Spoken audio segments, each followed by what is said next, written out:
Elewa hivi, kitabu cha Ufunuo, ukisikia mwanamke kahaba ni makanisa, manabii wa uongo, ukisikia kondoo, hapa hakuna vya Marekani wala nini.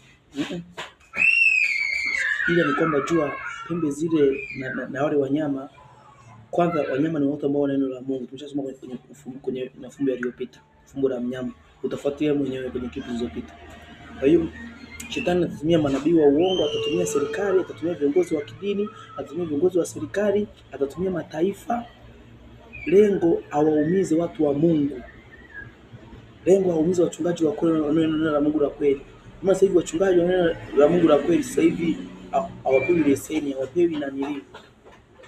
Vibali vya serikali, wanaonewa. Ila hii ni cha mtoto.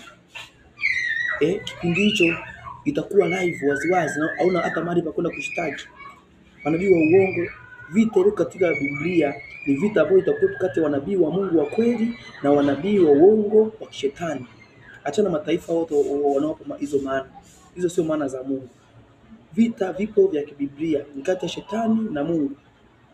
Mungu atatumia watu, shetani atatumia watu. Kwa hiyo hizo pia mnazosikia manabii wa uongo, pinga Kristo, shetani mwenyewe atainua majoka. Shetani kama joka. Karibu.